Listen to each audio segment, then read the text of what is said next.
So hello everyone, today we are going to see about the function in C programming. So basically first of all we will see what do you mean by function.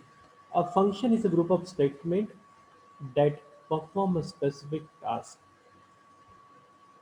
If we are going to define a function, so function is defined as it is a group of executable instruction or executable statement which perform a specific task.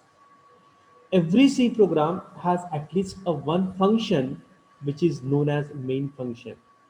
If you're talking about a C program, every C program consists of at least one function known as a main function.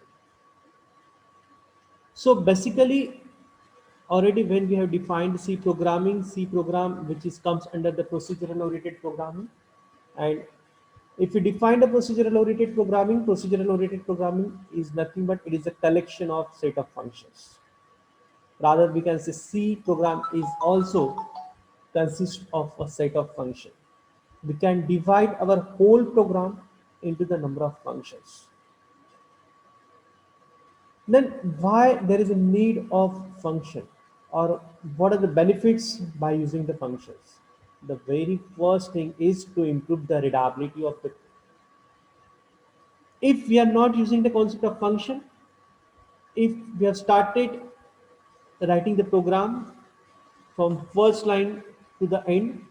So suppose if you are writing the 1,000 line of code, and if you are going to read that particular code, so it will get confused. It will create confusion in our mind because the list of instructions are in front of your face. But if we divide that whole code into the small parts, so definitely it will improve the readability as well as you can easily understand the concepts. Okay. So it is one of the benefit by using the functions. The readability of the code is very easy. After that, second is to improve the reusability. So basically what means the reusability of the code. Suppose अगर कोई चीज हम लोग बार बार perform कर रहे हैं, ठीक है, in case of a loop में हम लोग क्या करते हैं, suppose if you want to execute a particular task more than one times, so we have to write down that codes only single and we have to put that code into the looping statement, and that loop will continue till the condition will get false. Same thing happened with the functions also. You have to write down functions only once, and always you have to write down the functions beside of your C program, beside of your main program.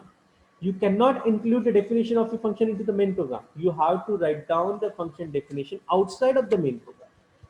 हम लोग function का definition कहाँ लिखते हैं? Main के बाहर लिखते हैं.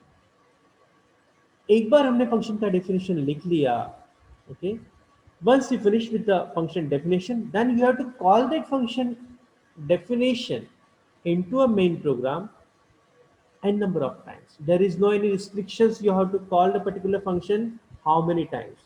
You can call the particular functions as many as you want. आपको जितने बार फंक्शन का यूज करना है उतने बार आप उस फंक्शन को कॉल कर सकते हो. यहाँ पे हम लोग लूप में डालेंगे ऐसा नहीं बोलेंगे. जब भी आपको फंक्शन को कॉल करना है तब आप फंक्शन को कॉल करते हैं. How to call the functions we will see later on in the next slide. After that, that's why we can say it improves the reusability of the code. That means same functions you are using it 10 times. That means you don't have to write down the same function 10 times. You have to write down only single. You have to write down only once, and same functions you have to call multiple times. After that, debugging of the code would be very easy. If you're talking about the functions, so debugging is very easy. How? Your whole program is divided into the number of parts or divided into the number of functions. So suppose if you are having some doubts in a particular function, if your particular code is not running properly, so you have to concentrate on that particular part only. You don't have to concentrate on another part. हम लोग दूसरे, for example, suppose if you are developing the program for calculators, so in calculator we are having certain types of operations like addition, subtraction, multiplication, division, and vice versa. So suppose we are having the addition code, suppose we are having the function for addition, we are having the function for subtraction, we are having the function for division and so on. So if we are executing the program and we are not getting the proper output for addition, so we have to check only the addition function. Forget about the subtraction, multiplication, and division. If you're having some problem with the division, so you have to see the division function only. So that's why we are saying debugging of the code is very easy. You don't have to see all of these functions which are written in your program, which are called in your program. Just you have to concentrate on the program. But just you have to concentrate on the just you have to concentrate on the particular functions where you are getting actual problem. After that, the next advantage is reduce the size of the code, but obvious it will provide the reusability of the code. That means it will reduce the size of the code. If the particular code, if the particular functions you need to call many times, so there is not a necessity you have to write down the same content or the same instructions more than one times. You have to write down only once. So that's why we are saying it will reduces the size of the code. After that, we will see how to declare the function.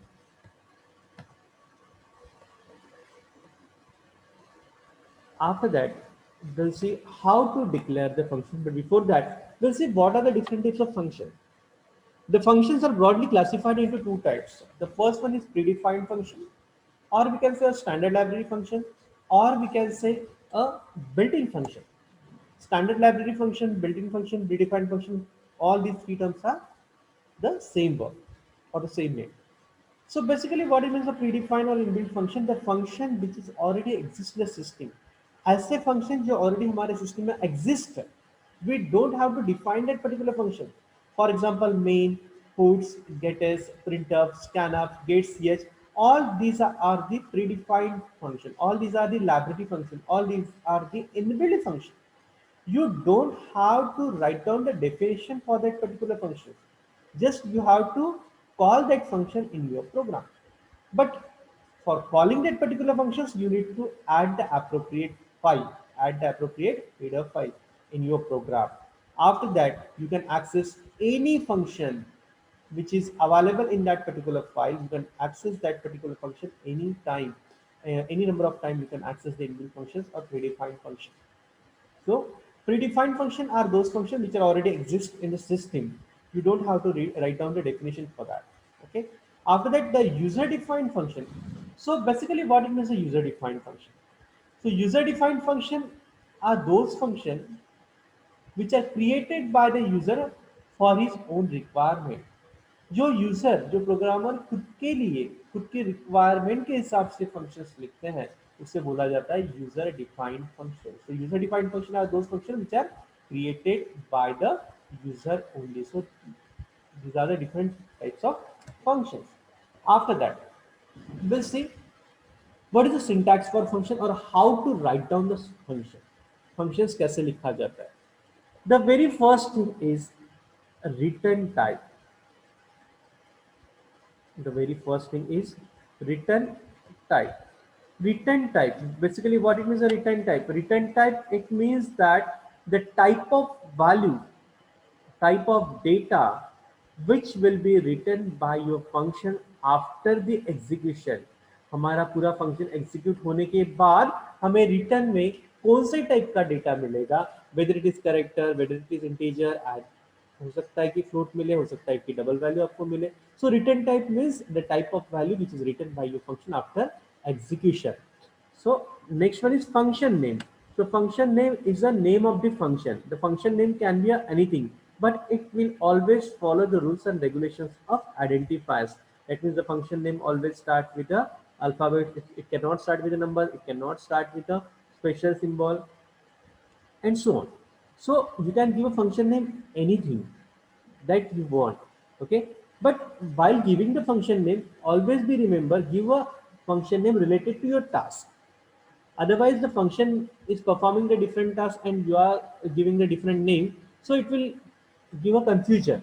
You are writing the program, so you will know, but if somebody else will see the program, he will get confused. For example, if you are if you are writing the function for addition operation, so you have to give a function name like add, addition, sum, likewise. But suppose if your logic, or you are expressing the logic in the function is for addition and you are giving the name as a subtraction. So it will create a confusion.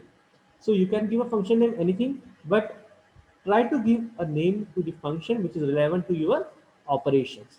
After that, the next thing is argument list. So basically what it means, the argument list. So there are two types of arguments. While when you are when you are writing the definition of the function, at that time the argument or parameter you are going to pass in the argument list or in the parameter list. Argument and parameter are both are the same name. Okay, somewhere else we can say argument. Sometimes we can say parameters. So argument list और parameter list जो होती है, जब आप function का definition लिखते हो, when you are writing the function definition, at that time you have to pass the formal parameter. उसको क्या बोला जाता है, उसको फॉर्मल पैरामीटर बोला जाता है. ठीक है. सो बेसिकली फॉर्मल पैरामीटर क्या होता है? ठीक है, जब आप फंक्शन का डेफिनेशन लिखते हो, at the time of definition you need to pass the formal parameter. And when you are writing when you are calling the function, at the time of calling you need to write down the actual parameters. So formal parameter is different and the actual parameter is different. That means when you are calling the function, so you need to pass the actual parameter. So जो भी आप actual parameter भेजते हो, तो वो function की definition पे जब jump करता है, तो आपने जो values भेजी है वो formal parameter में store करता है. That means it will store the values temporarily. That means formal parameter are nothing but it is also called as a dummy arguments. Dummy parameter भी बोला जाता है. ठीक है. So that argument list, parameter list is optional. It is totally depend on the user. आपको लिखना है या नहीं लिखना है. It is totally depend on the programmer. आप जिस तरीके से प्रोग्राम लिखना चाहते हो, whether you want to write down the arguments और नॉट. सो आर्गुमेंट का मतलब ये होता है कि यू आर पासिंग और you are taking the input from the main program for this particular function.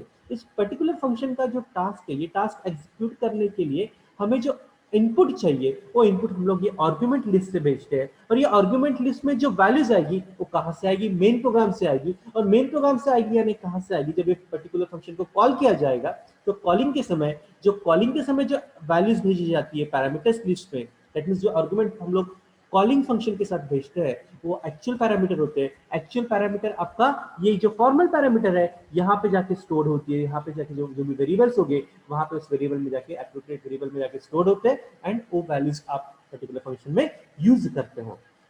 After that next is a opening brace and there is a set of statement. आपका जो भी लॉजिक है, आप यहाँ पे आपकी जो भी इंस्ट्रक्शंस है, आप यहाँ पे लिख सकते हो. There is a block of statement. After that आप ब्लॉक ऑफ स्टेटमेंट के बाद आपका फंक्शन क्लोज होने से पहले लास्ट स्टेटमेंट होता है return statement. Because every function, जब आपका कोई भी फंक्शन कॉल होता है, तो कॉल होने के बाद वो जंप करता है. कहां से? मेन प्रोग्राम से जंप करता है आपके फंक्शन डेफिनेशन पे, जो आपने मेन के आउटसाइड में लिखा हुआ है. मेन के आउटसाइड में जहां पे भी हमने फंक्शन का डेफिनेशन लिखा है, your control will get jump on the definition. It will execute that whole function. It will execute that whole function. After execution, once the execution is finished, so it will return back to the main program जहां से वो call हुआ था, वहां पे वो return होता है. इसलिए फंक्शन के डेफिनेशन में always the last statement will be of a return statement.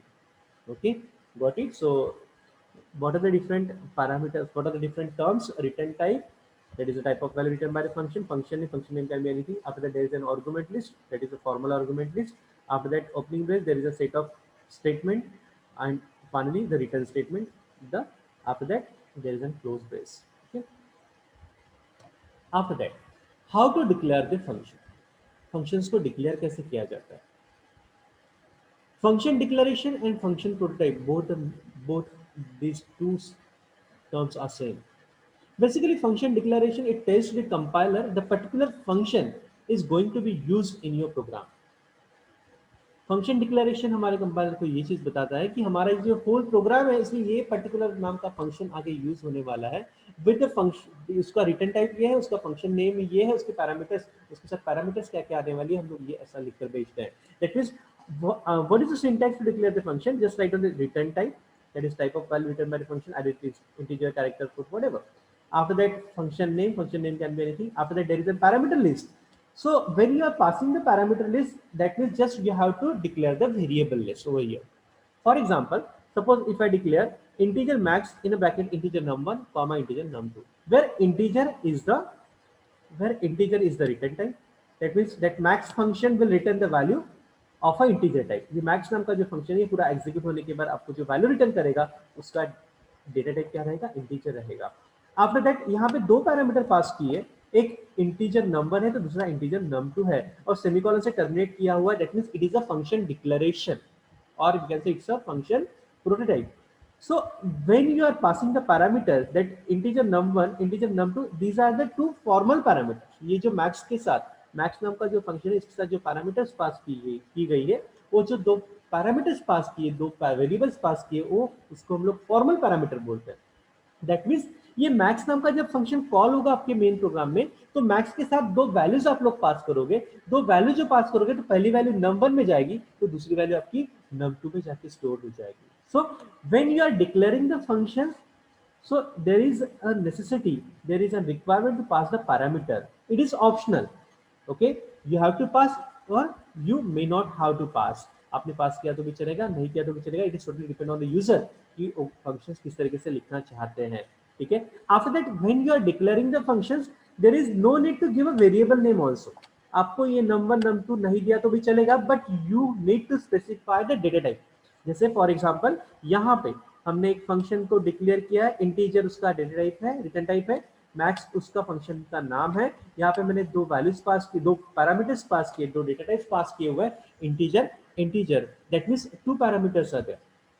ठीक है, दो पैरामीटर है of a integer type, integer type की दो पैरामीटर है, दैट मींस यहाँ पे दो टाइप दो इंटीजर वैल्यू आने वाली है जब ये फंक्शन कॉल होगा। ठीक है, एंड फाइनली इसको टर्मिनेट किया हुआ है सेमीकोलन से। So either you have to directly write down the data type along with the variable name, और simply you have to pass on the data type. So ऐसे भी किया तो भी चलेगा, that means the function declaration. Now we will see how the function will work. Okay, we already know we have to write down the definition of the function outside of the main program. हमेशा जो हम लोग function का definition लिखते हैं, you have to write down the function definition outside of the program. For example, there is one function void function name, और यहाँ पे दो ब्रैकेट्स लगाए हुए, that means this is a function. After that there is some block of statement, यहाँ पे कुछ block of statement लिखे गए हैं। After that उसके नीचे एक main program लिखा गया है, integer main, यहाँ पे कुछ statement है, and there is a function call. So how it will execute?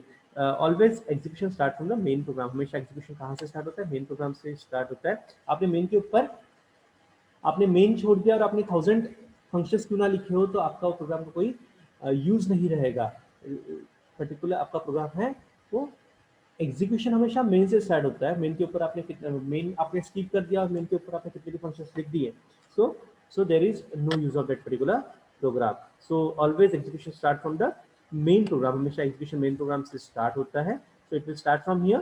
सो यहाँ से यहाँ तक ये एग्जीक्यूट करते करते करते करते आएगा। ठीक है, after that there is a function call. यहाँ पे आपका क्या है? Function call. कैसे पहचाना हम लोगों ने? हाउ यू विल नो कि there is a function call? So there is a function name, यहाँ पे एक फंक्शन का नाम होगा, आफ्टर दैट ब्रैकेट। ठीक है, it may happen there is an argument, और it may happen there it will not contain any type of argument also. Okay, यहाँ पे कुछ आर्गुमेंट हो भी सकते हैं, नहीं भी हो सकते, it depends on the type of functions you are using, और it depends on the functions for which purpose we are writing the functions. So there is an argument list, after that semicolon से terminate हुआ है, it is a function call। जैसे function call हुआ तो ये यहाँ से क्या करेगा? यहाँ से फंक्शन के डेफिनेशन पे जंप करेगा, यहाँ पे फंक्शन का डेफिनेशन लिखा गया है तो यहाँ पे आएगा। यहाँ पे आने के बाद यहाँ पे जब आता है तो यहाँ से इस पर्टिकुलर यहाँ से आपने अगर कुछ एक्चुअल पैरामीटर पास किए तो ये यहाँ से वैल्यूज निकल के यहाँ पे एक्चुअल पैरामीटर्स निकल के आपके ये जो दो ब्रैकेट्स है इसमें फॉर्मल पैरामीटर्स होती है आपकी, तो एक्चुअल पैरामीटर्स फॉर्मल पैरामीटर्स के साथ मैच होती है, that means actual value formal parameters में आपकी स्टोर्ड होती है। ठीक है, टेम्परली स्टोर्ड होती है, दैट मींस यहाँ पे आपकी एक्चुअल वैल्यू फॉर्मल पैरामीटर के साथ मैच हो जाएगी। मैच होने के बाद जो भी वैल्यूज आपकी यहाँ पे कंप्यूटेशंस में यूज होगी, यहाँ पे आपका कंप्यूटेशंस होगा, एग्जीक्यूट होगा, एंड फाइनली यहाँ पे एक रिटर्न स्टेटमेंट होगा। जो रिटर्न स्टेटमेंट क्या करेगा? पूरा फंक्शन एग्जीक्यूट होने के बाद यहाँ से फिर से ये वापस चलेगा। कहाँ पे वापस जाएगा? जहाँ पे ये फंक्शन कॉल हुआ था, यहाँ पे ये फिर से वापस आ जाएगा। दैट मींस लाइकवाइज हमारा फंक्शन का एग्जीक्यूशन होता है। दैट मींस जैसे ही फंक्शन कॉल आया तो फंक्शन कॉल क्या करता है? उसके डेफिनेशन पे जाता है, डेफिनेशन को एग्जीक्यूट करता है और फिर से back to the main program आता है जहाँ पे वो कॉल हुआ था। So likewise we are going to execute the function. After that how to call the functions? But obviously if we define the functions, once you define the functions you need to call that function। एक बार हमने function का definition लिख लिया, the next part is whenever you need to execute that functions, so you have to call that particular function। so जब हम लोग function का call करते हैं तो how to call the function, functions का कॉलिंग कैसे होता है, ठीक है, how to call the function. तो फंक्शन का कॉलिंग कैसे होता है, just you have to write down the function name, जैसे यहाँ पे लिखा हुआ है, यहाँ पे लिखा हुआ है फंक्शन का नाम, that function name can be anything, for example addition नाम का फंक्शन है तो मैंने लिखा एडिशन, ब्रैकेट में अगर पैरामीटर है तो पैरामीटर पास करनी होगी और सेमीकोलन से टर्मिनेट करना होगा, ठीक है। दैट मींस जब भी आप फंक्शन को कॉल करते हैं तो just you have to write down the name of the function. Always remember you don't have to give a return type while you are calling the function. जब हम लोग फंक्शन को कॉल करते हैं तो उसका रिटर्न टाइप देने की जरूरत नहीं होती है, just you have to write down the function name, after that उसके बाद पैरेंथेसिस में उसकी एक्चुअल पैरामीटर को आपको पास करना पड़ता है, ठीक है। तो एंड टर्मिनेटेड विद सेमीकोलन, सो जैसे ही वो टर्मिनेट होता है सेमीकोलन से और रिटर्न टाइप नहीं है उसका दिया हुआ, दैट मींस ये फंक्शन कॉल है, ठीक है। सो जब भी फंक्शन कॉल होता है तो कहां पे जंप करता है, उसके फंक्शन के डेफिनेशन पे जंप करता है, ठीक है। सो जब भी फंक्शन कॉल होता है, जैसे यहाँ पे फंक्शन कॉल हुआ है तो ये क्या करेगा, उसके डेफिनेशन पे जंप करेगा, दैट मींस यहाँ से निकला और ये यहाँ पे फंक्शन के डेफिनेशन पे जाएगा, दैट मींस यहाँ पे आएगा, ये फंक्शन के डेफिनेशन को एग्जीक्यूट करेगा और वापस फिर से कहाँ पे जाएगा, मेन प्रोग्राम में जाएगा जहां से ये कॉल हुआ था। तो लाइकवाइज हम लोग फंक्शन को कॉल करते हैं। So whenever you are doing the function calling, जब भी हम लोग फंक्शन को कॉल करते हैं, so there are two different ways to call the function. दो डिफरेंट तरीके से हम लोग फंक्शन को कॉल करते हैं, एक होता है कॉल बाय वैल्यू तो दूसरा होता है call by reference. That means जो फंक्शन, जब पर्टिकुलर फंक्शन को कॉल आउट करते हैं, पर्टिकुलर फंक्शन को जो हम लोग कॉल करेंगे, ठीक है, कॉल करते समय जो पैरेंथेसिस होते हैं, जो ब्रैकेट्स होते हैं, उस ब्रैकेट में जो आपको वैल्यूज देनी होती है, जो ब्रैकेट्स में जो एक्चुअल पैरामीटर पास करनी होती है, वो दो टाइप्स के पैरामीटर हम लोग पास करते हैं। दैट मींस जैसे यहाँ पे ये जो फंक्शन नेम के बाद में यहाँ पे जो ब्रैकेट्स दिए हुए हैं,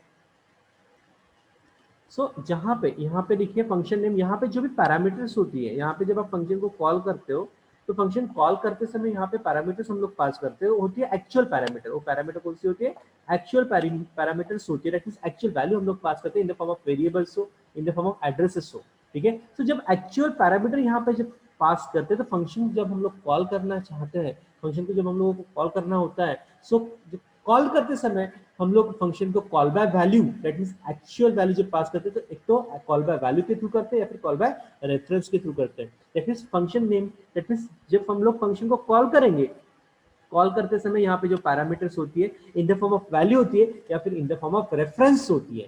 सो actual value, call by value का मतलब होता है when you are calling the functions, so at that time you have to pass the actual value, call by value. This method copies the actual value of an argument into the formal parameters of the function. That means जब हम लोग कोई function को call करते हैं, call करते समय actual value हम लोग पास करते हैं। फॉर एग्जांपल मैंने लिखा एडिशन इन ब्रैकेट 2,3, सो 2,3 के एक्चुअल वैल्यू है। सो ये जब एडिशन के फंक्शन के पास जाएगा जहां पे इसका डेफिनेशन लिखा है, तो 2,3 उसके फॉर्मल पैरामीटर में जाके स्टोर होगा। दैट मींस पहली 2 वैल्यू है वो फर्स्ट पैरामीटर में जाएगी, देन सेकंड थर्ड वैल्यू है वो सेकंड पैरामीटर में जाएगी, फिर ये दोनों वैल्यू आपकी कंप्यूटेशंस में यूज होगी, ठीक है। दैट मींस इसको बोला जाता है कॉल बाय वैल्यू। जब हम लोग एक्चुअल वैल्यू पास करते हैं in the form of variable हो, in the form of actual value हो, सो इसको बोला जाता है कॉल बाय वैल्यू।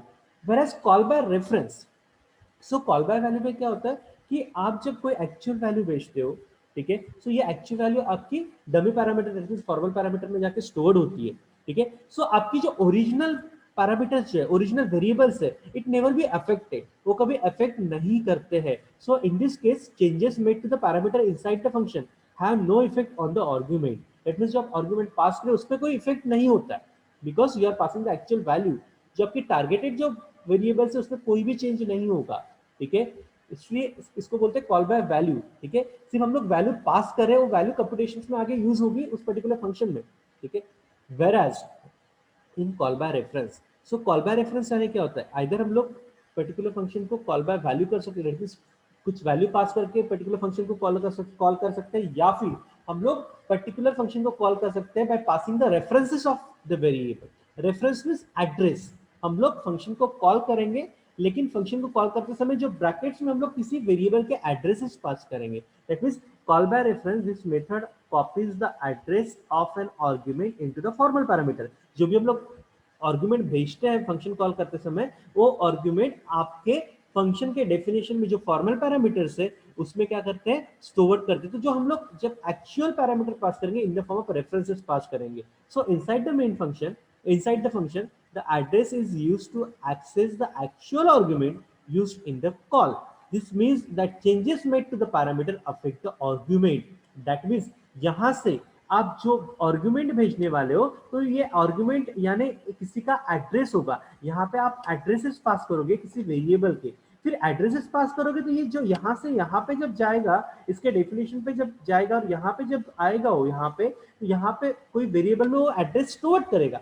और एड्रेस हमेशा कौन स्टोर करते हैं? पॉइंटर स्टोर करते हैं। पॉइंटर होते क्या है? Pointer is a variable, pointer is a special variable which store the address. Pointer हमेशा एड्रेस को स्टोर करते हैं, ना कि वो डेटा को स्टोर करेगा। It never contains the data, it always store the address. So यहाँ से जो आप एड्रेस स्टोर करते हो या एड्रेस भेजते हो, एड्रेस भेजना यानी किसी वेरिएबल का रेफरेंस भेजना, किसी वेरिएबल का रेफरेंस भेजना। मैंने सपोज यहाँ पे लिखा एड्रेस ऑफ ए, मैंने भेजा address of A, that means ये ए का एड्रेस है। ये यहाँ से आपका ए का एड्रेस निकलेगा और ये कहाँ पे स्टोर करेगा? यहाँ पे जो पहली पैरामीटर होगी वो पैरामीटर कौन से टाइप की होनी चाहिए? आपकी पॉइंटर टाइप की, क्योंकि आपने यहाँ से एड्रेस भेजा है। तो एड्रेस हमेशा कौन स्टोर करते हैं? एड्रेस हमेशा आपके पॉइंटर्स होल्ड करते हैं। ठीक है, we will see the simple example of call by reference also, at that time it will clear, more clear. Okay, so यहाँ से हम लोग एड्रेसेस भेजते हैं, जो कि यहाँ पे जो डेफिनेशन पे जाता है तो उसके पर्टिकुलर पॉइंटर वेरिएबल में आपके एड्रेसेस स्टोर होते हैं, और वो एड्रेसेस के थ्रू फिर आपका यहाँ पे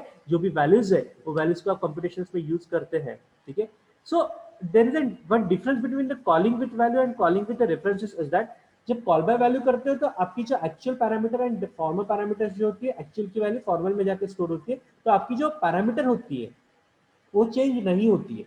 जो आपके टारगेटेड पैरामीटर होती है, जो आपके एक्चुअल पैरामीटर्स होती है, वो कभी इफेक्ट नहीं करती है। बट कॉल बाय रेफरेंस में क्या होता है? When you are using the call by reference, if you are using the addresses, so at that time when you are passing the address through the actual parameter into the formal parameter, so it will made a changes to the actual parameter as well as in the formal parameters। so ये target और आपका जो source है वो दोनों में आपका reflect करता है जो भी values आपकी change होती है।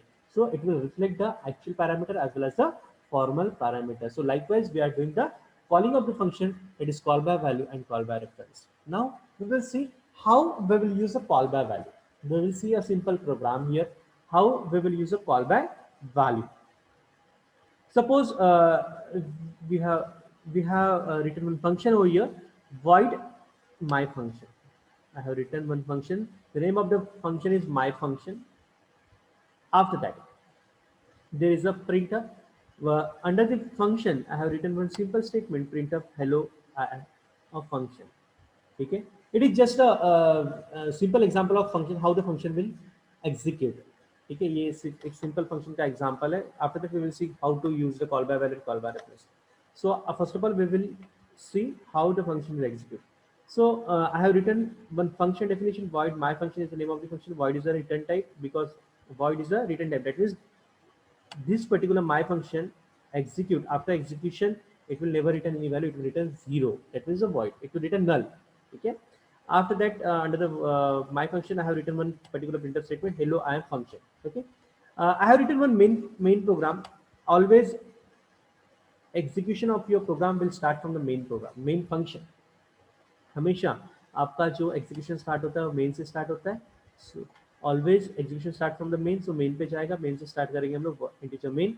सो इंटीजर लिखा हुआ है, you can write down void also because यहाँ पे कोई रिटर्न होने वाला है, यहाँ पे इंटीजर लिखा हुआ है इसलिए यहाँ पे रिटर्न 0 किया हुआ है। यहाँ पे आप अगर वॉइड लिखते हो तो रिटर्न करने की जरूरत नहीं होगी because void return always null value. So main के अंदर directly I have called one function my function, bracket, bracket के बाद सेमीकोलन से टर्मिनेट हुआ। how you will know this is a function call? there is a one name, there is a one name, there is one identifier followed by the brackets, followed by the brackets।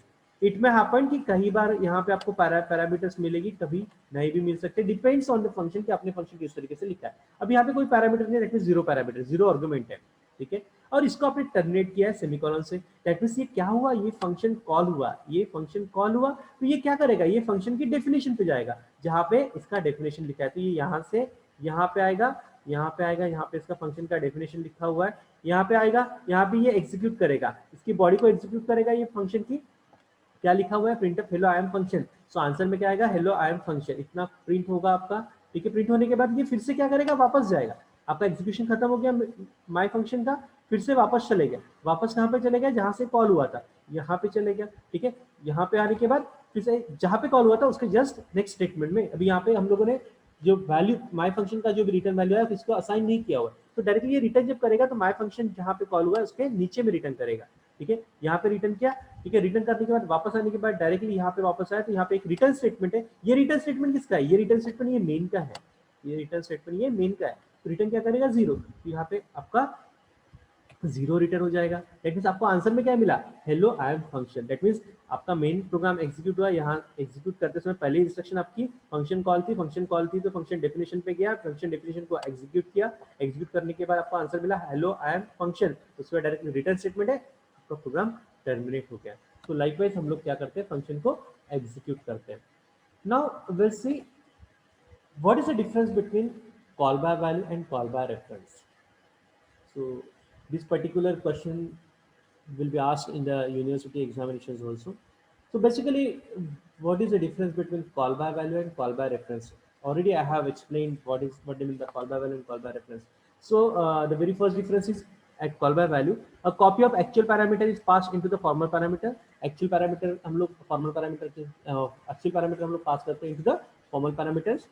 Call by reference में क्या होता है कि actual reference of actual parameter, that means addresses of actual parameter is passed into the formal parameters. Call by value में हम लोग actually value pass करते हैं और कॉल बाय रेफरेंस में हम लोग एड्रेसेस रेफरेंसेस पास करते हैं। After that second difference is changes in the formal parameter will not result in the changes in the actual parameter. अगर आपके फॉर्मल पैरामीटर में कुछ चेंज भी होता है तो आपके एक्चुअल पैरामीटर अफेक्ट नहीं करेंगे। लेकिन कॉल बाय रेफरेंस में क्या होता है कि अगर if you have made changes in the formal parameter, आपके फॉर्मल पैरामीटर्स में अगर कुछ चेंजेस होते हैं तो it will reflect into the actual parameter, और एक्चुअल पैरामीटर में आपका रिफ्लेक्शन दिखता है। ठीक है, after that the third difference is separate memory location is allocated for actual and formal parameter. So call by value में क्या होता है कि separate memory allocation reserved होता है, locate होता है for actual parameter as well as for formal parameter. After that call by reference में same memory location is allocated for actual and the formal parameters because same references is using by formal parameter as well as the actual parameters. So that's why we are saying same memory location is allocated for actual and formal parameters. After that, we will see a simple example of call by value. Okay, I have already explained what do you mean by call by value. So call by value is nothing but we are passing the actual value at the time of calling function. When you are calling the functions, you have to pass the actual value in the form of variable or in the form of data or in the form of value. For example, suppose if we have written one function here, integer cube. The written type of the function is integer. Name of the function is cube. So in this particular function, we are going to find out a cube of particular number. So and there is one parameter integer num. That means एक parameter आपके पास हुई है definition के समय, that means आपने definition बनाया होगा, argument कितनी है? एक ही है। दैट मींस क्यूब फंक्शन जब कॉल होगा मेन प्रोग्राम में तो आपके पास कॉल जब होगा तो कितनी वैल्यू भेजनी पड़ेगी? एक सिंगल वैल्यू भेजनी पड़ेगी, विच ऑफ टाइप, कौन से टाइप का रहेगा? इंटीजर टाइप का रहेगा। इंटीजर टाइप का आपको एक एक्चुअल वैल्यू भेजना पड़ेगा जब आप इसको कॉल करोगे क्यूब को। ठीक है, आफ्टर दैट इसका डेफिनेशन यहाँ पे लिखा हुआ है, और ये इंटीजर नाम जो लिखा हुआ है इसको क्या बोलते हैं? फॉर्मल पैरामीटर बोलते हैं, क्योंकि ये फॉर्मल है, डमी पैरामीटर है। ठीक है, आफ्टर दैट क्यूब की जो बॉडी है, क्यूब का जो डेफिनेशन हमने लिखा है उसको क्या है? एक इंटीजर रिजल्ट नाम का एक वेरिएबल डिक्लेयर किया हुआ है, रिजल्ट नाम का एक इंटीजर लोकल वेरिएबल लिया है। After that what I have written, result is equal to num into num into num. ये जो नम वैल्यू है, नम को हमने 3 टाइम्स मल्टीप्लाई कर लिया because we want to find out the cube. So num into num into num, and इसका जो भी रिजल्ट आएगा वो कहाँ पे स्टोर हो जाएगा? वो रिजल्ट में स्टोर हो जाएगा। ठीक है, आफ्टर दैट रिटर्न क्या करेगा? रिटर्न क्या करेगा? रिजल्ट को रिटर्न करेगा। ये पूरे फंक्शन का आंसर क्या आएगा? ये रिजल्ट को रिटर्न करेगा। रिजल्ट का डेटा टाइप क्या है? इंटीजर है, इसलिए यहाँ पे आपके फंक्शन का डेटा टाइप रिटर्न टाइप क्या लिखा हुआ है? इंटीजर लिखा हुआ है। नाउ ये फंक्शन को जब हम लोग एग्जीक्यूट करते हैं, ठीक है, सो सपोज हमने कोई मेन प्रोग्राम लिखा है, क्योंकि ठीक है हमने लिखा मेन के अंदर लिखा n is equal to cube of 5। ठीक है, दैट मीन्स अगर मैंने इस तरीके से स्टेटमेंट को कॉल किया है, इस तरीके से स्टेटमेंट को कॉल किया मेन के अंदर, ठीक है, यहाँ सिंपली एक एग्जांपल दिया हुआ है, आप इसको मेन के अंदर लिखेंगे। मेन के अंदर n is equal to integer n is equal to cube of 5। So पहले क्या करेगा? Cube of 5, that means cube एक फंक्शन का नाम है जिसके अंदर एक वैल्यू पास की है 5 और टर्मिनेट हुआ है सेमीकोलन से। तो ये इतने स्टेटमेंट से क्या होगा? हमें ये पता चला है कि ये हमारा एक फंक्शन कॉल है। ये क्या है? एक फंक्शन कॉल है। तो यहां से ये क्या करेगा? ये इसके फंक्शन के डेफिनेशन पे जाएगा जहां पे इसका डेफिनेशन लिखा है, तो ये इसका डेफिनेशन है, तो यहाँ पे आया, यहाँ पे आने के बाद ये डेफिनेशन को एग्जीक्यूट करेगा। सो ये जब आपने कॉल किया तो इसमें क्या भेजा? आपने 5 भेजा। You have passed the actual parameter, actual value as 5। यहाँ से 5 भेजा है, तो यहाँ से जो 5 भेजा है वो 5 आपका कहाँ पे स्टोर हो जाएगा, नम में। ये नम में अभी क्या चले जाएगा, ये नम में अभी 5 चले जाएगा। नम की वैल्यू कितनी हो गई, 5। सो इंटीजर, अभी ये फंक्शन को हम लोग एग्जीक्यूट करते हैं तो इंटीजर रिजल्ट, ठीक है, रिजल्ट नाम का एक वेरिएबल है, result is equal to num into num into num. Num मैंने कितना है 5, सो 5 इंटू 5 इंटू 5 कितना आएगा 125। सो 125 रिजल्ट आया, 125 कहाँ पे चले गया, रिजल्ट में। अभी रिजल्ट में वैल्यू कितना चले गया 125। अभी रिटर्न क्या किया आपने, रिजल्ट, आपने रिटर्न क्या किया, रिजल्ट किया है, ठीक है। यानी आपने ये पूरा फंक्शन एग्जीक्यूट करने के बाद इतना जो फंक्शन आपने कॉल किया था, इतने इसका आंसर आपको क्या मिला 125। क्या मिला 125, क्योंकि आपने रिजल्ट की वैल्यू रिटर्न की, तो रिजल्ट की वैल्यू जो रिटर्न की, तो रिजल्ट का वैल्यू कितना आया था 125। सो ये क्यूब ऑफ 5 का जो पूरा आंसर है वो क्या है 125। ये फिर आपने 125 किसको असाइन कर दिया है, किसको, n को, n is equal to this one बोला है, ठीक है। सो ये पर्टिकुलर फंक्शन एग्जीक्यूट होने के बाद जो भी वैल्यू आएगी, जो भी वैल्यू रिटर्न होगा, वो किसको असाइन होगा, n को। दैट मीन्स अभी ये जो 5 भेजा था उसका एक्चुअल पैरामीटर बोला है हमने, और इसको जो बोला है इसको फॉर्मल पैरामीटर बोला है, जो डिफिनेशन के समय हम लोगों ने डिक्लेयर किया है। सो अभी n में वैल्यू कितना चले गया 125। सो likewise we have to write down the function, or we have to call the function by using the call by value concepts. Okay, so in call by value we have to pass the actual value, जैसे यहाँ पे मैंने 5 पास किया, जरूरी नहीं है यहाँ पे 5 बोले तो 5 एक्चुअल वैल्यू है, we have to pass the value in the form of variable also. Suppose I have to pass cube of a, cube of a. So cube of a का मतलब क्या हुआ, सपोज मैंने 5 की जगह ए लिखा है, सो ए इज द वेरिएबल, ए में कुछ वैल्यू होगी, आपने क्या लिखा क्यूब ऑफ ए। सो यहां से जब ये यहां पे जाएगा, तो यहां पे जब जाएगा, सो ये नम में किसका वैल्यू स्टोर होगा, ए का वैल्यू स्टोर होगा, ए नहीं स्टोर होगा। Num never stored a, it stored the value of a. A में जो वैल्यू होगा वो वैल्यू नम में जाएगा, ठीक है, ना कि ए नम में जाएगा, ठीक है, got it. So likewise, we have to call the function by using the call by value. We'll see now the program for call by reference. So basically, call by reference का मतलब ये होता है कि whenever we are passing the actual value, so we have to pass the references of the variables. हम लोग किसी variable के references पास करते हैं। जब references हम लोग actual values की actual parameters में हम लोग जब references पास करते हैं, तो जब ये फॉर्मल पैरामीटर में एक्सेस होगा, तो ये कौन से वेरिएबल में एक्सेस होगा, पॉइंटर वेरिएबल में एक्सेस होगा। बेसिकली पॉइंटर्स क्या होते हैं, ठीक है, बेसिकली पॉइंटर्स क्या होते हैं, pointer is a special variable, pointer एक स्पेशल वेरिएबल होता है, and which always store the address of another variable, which always store the addresses. हमेशा पॉइंटर क्या स्टोर करता है, एड्रेस स्टोर करता है। पॉइंटर को डिक्लेयर कैसे किया जाता है, just right down the data type name space pointer symbol, that means star is the pointer symbol. कैसे डिफाइन करोगे, पॉइंटर कैसे लिखा जाता है, सपोज एक डेटा टाइप है, मैंने लिखा इंटीजर int int, एक ये डेटा टाइप हो गया, ठीक है। Data type can be anything, integer हो सकता है, कैरेक्टर हो सकता है, फ्लोट हो सकता है। That means pointer variable, it can be of integer type, it can be of float type, it can be of character type. So suppose मैंने इंटीजर लिखा, मैंने सपोज मुझे अभी पॉइंटर वेरिएबल डिक्लेयर करना है, तो पॉइंटर वेरिएबल के लिए आपको कौन सा एस्ट्रिक यूज करना होता है, यहाँ पे एस्ट्रिक सिंबल आप यूज करते हो, स्टार सिंबल आप यूज करते हो, एस्ट्रिक सिंबल, ठीक है। फिर आपको जो पॉइंटर के वेरिएबल का नाम देना है वो आप दे सकते हो, फॉर एग्जांपल मैंने एक्स दे दिया, सेमीकोलन से कन्वर्ट कर दिया। दैट मींस ये लाइन से क्या हुआ, आपने एक x नाम का पॉइंटर वेरिएबल डिक्लेयर किया। इस आपने कैसे पहचाना ये पॉइंटर वेरिएबल है, बिकॉज x के सामने स्टार मार्क है, x के सामने एस्ट्रिक लगाया हुआ है, ठीक है। सो इसीलिए x क्या है, पॉइंटर है, ये पॉइंटर है, और इसके सामने फिर क्या है, इंटीजर है।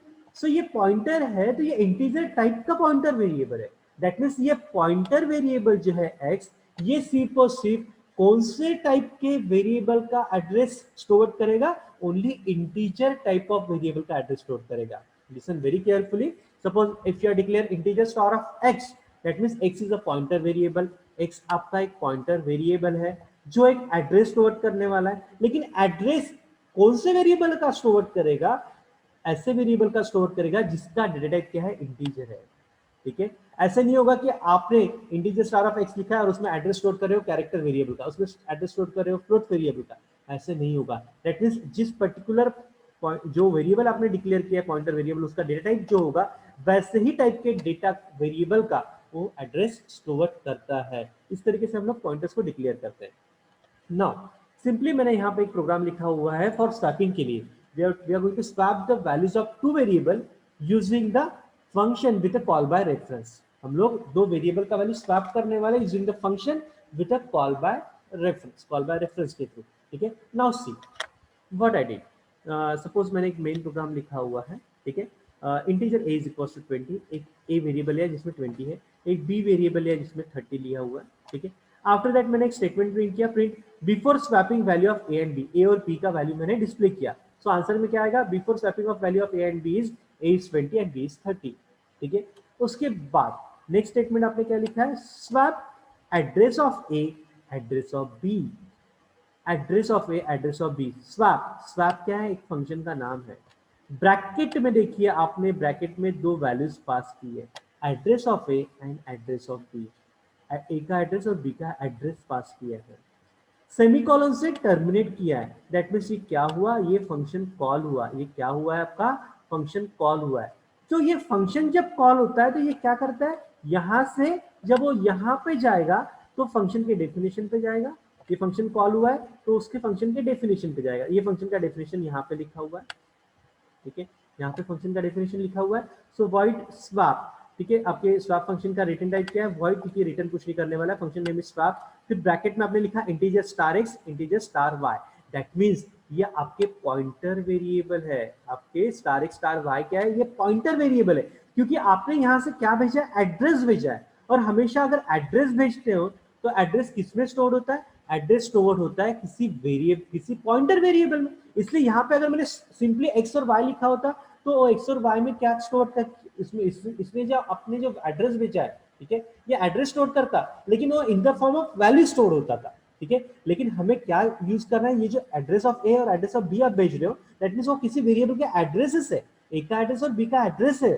ठीक है, ना कि वो वैल्यू है। इसलिए ये एड्रेस हमेशा किसमें स्टोर करते हैं, पॉइंटर्स में स्टोर करते हैं। इसलिए यहाँ पे लिखा है star x comma star y, that means swap address of a address of b. जब ये यहां से यहाँ पे जब जंप करेगा, ये पर्टिकुलर फंक्शन पे जब जंप करेगा, तो ये पहला जो वेरिएबल है एक्स, इसमें किसका एड्रेस जाएगा, इसमें ए का एड्रेस जाएगा, ठीक है। और दूसरा वेरिएबल जो है वाई, उसमें किसका एड्रेस जाएगा, उसमें एड्रेस बी का जाएगा, ठीक है। सो ये पहली पैरामीटर क्या है ए, तो ए का एड्रेस एक्स में चला गया, दूसरी पैरामीटर क्या है बी, तो बी का एड्रेस वाई में चला गया। नाउ फिर मैंने लिखा integer temperature is equal to star of x, एक वेरिएबल डिक्लेयर किया है temp is equal to star of x, ठीक है। नाउ एक टेम्पररी नाम का वेरिएबल मैंने डिक्लेयर किया, इंटीजर टेम्प, एक वेरिएबल डिक्लेयर किया जिसको मैंने क्या किया अभी, स्टार ऑफ एक्स, ये स्टार ऑफ एक्स का वैल्यू मैंने किसको दे दिया, टेम्प को दे दिया, ठीक है। अभी star of x, star of x का मतलब होता है एक्स क्या है, एक्स में क्या है, ठीक है, एक्स में एक एड्रेस आया हुआ है, यहां से देखो आपने एड्रेस ऑफ ए भेजा है जो कि स्टोर हुआ है एक्स में, एक्स में एक एड्रेस है, ठीक है। उस एड्रेस पे जो वैल्यू है, स्टार, स्टार मतलब उस पॉइंटर है, ठीक है, दैट मींस एक्स ये पॉइंटर वेरिएबल है, एक्स ये पॉइंटर वेरिएबल है। सो एक्स पॉइंटर वेरिएबल है तो एक्स पॉइंटर में जो एड्रेस है, उस एड्रेस पे जो वैल्यू है, सपोज मान के चलते हैं एक्स में ए का एड्रेस है, ए का एड्रेस है 5000, 5000 में सपोज वैल्यू है, ठीक है, 5000 में सपोज वैल्यू कौन सा है 20, ए का एड्रेस सपोज 5000 है, 5000 में वैल्यू कौन सा है 20, तो 20 आपने किसको असाइन कर दिया, 10 को असाइन कर दिया, आपने किसको असाइन किया, 10 को असाइन किया। नाउ फिर आपका star x is equal to star y, ठीक है। फिर आपने क्या कर दिया, वाई, वाई में क्या है, वाई में किसका एड्रेस है, बी का एड्रेस है, ठीक है। और बी के एड्रेस पे क्या वैल्यू है, बी के एड्रेस पे वैल्यू क्या है 30 है, ये 30 वैल्यू हमने किसको दे दी, star of x, that means star x, x में किसका एड्रेस है, ए का एड्रेस है, तो ए के एड्रेस में किसकी वैल्यू जाएगी, वाई में जो एड्रेस है उसकी वैल्यू जाएगी, तो वाई में जो एड्रेस है वो बी का एड्रेस है, और बी में वैल्यू कौन सा स्टोर है 30 है। सो आपका 30 किस में चले जाएगा, एक्स में चले जाएगा, एक्स में जो एड्रेस है उसमें चले जाएगा। फिर फाइनली टेम्प में वैल्यू कौन सा है, टेम्प में वैल्यू हमारा 20 है, जो किसमें स्टोर हो जाएगा, वाई के एड्रेस में स्टोर हो जाएगा, और वाई में एड्रेस कौन सा, वाई का जो डेटा है, वाई में किसका एड्रेस है, बी का एड्रेस है, तो बी में आपका कौन सा वैल्यू स्टोर हो जाएगा, 20 वैल्यू स्टोर हो जाएगा। Likewise we are going to swap the values. तो उसके बाद फिर से हमने क्या, यहाँ पे प्रिंटफ स्टेटमेंट के थ्रू हमने ए और बी का वैल्यू प्रिंट कर दिया। सो likewise we have to use the concept of call by value and call by reference. So hope you all are understood the concept of the function, how to declare the functions, how to call the functions, how to use a call by reference and call by value parameters, in the functions. So thank you one and all. Thanks for watching this video. Thank you.